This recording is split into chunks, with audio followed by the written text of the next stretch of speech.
இனிமே கண்ணை மூடிட்டு கடலை எண்ணெய் வாங்கலாம். ஏன்னா மந்த்ரா கடலை எண்ணெய் இதயத்தின் தயாரிப்பு. மீடியா உங்கள் கனவா? படிக்கும் அனைவருக்கும் internship, placement assistance. Pandey school of journalism short term கோர்ஸில் உடனே சேர 7338824242.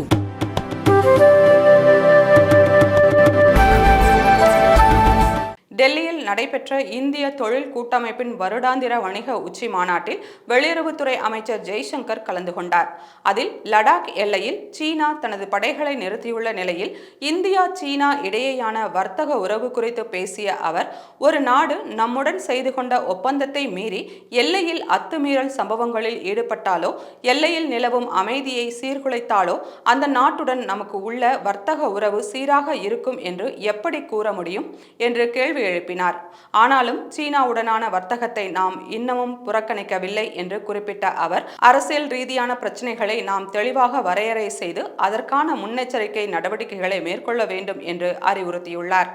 பின்னர் சீனா மீதான நமது பொருளாதார சார்பை அவர்கள் அரசியல் நோக்கங்களுக்காக சீனா பயன்படுத்திக் கொள்வது குறித்து பேசிய அவர், தொழில்நுட்பங்களை பயன்படுத்தி கண்காணிப்பது, இந்திய சந்தையில் ஆதிக்கம் செலுத்துவது, ஏற்றுமதி மற்றும் இறக்குமதியில் உள்ள சார்பை பயன்படுத்தி அரசியல் ரீதியில் அழுத்தம் கொடுப்பது உள்ளிட்ட செயல்கள் கவலை அளிப்பதாக ஜெய்சங்கர் குறிப்பிட்டுள்ளார்.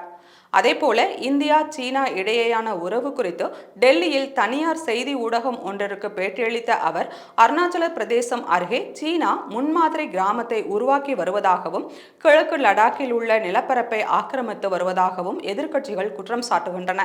சீனா தற்போது கட்டமைத்து வரும் கிராமம் 1950களில் இறுதியில் நேரு பிரதமராக இருந்தபோது சீனா கைப்பற்றிய இடம்.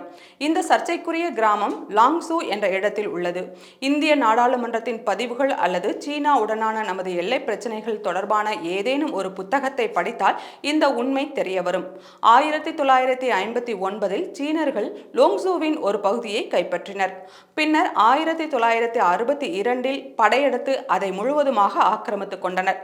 நேரு விட்டுக் கொடுத்த அந்த நிலத்தில் சீனா முன்மாதிரி கிராமத்தை உருவாக்கி வருவதற்கு தற்போது மோடியின் மீது எதிர்க்கட்சிகள் குற்றச்சாட்டுகளை சொல்லி வருகின்றன என்று ஜெய்சங்கர் தெரிவித்துள்ளார்.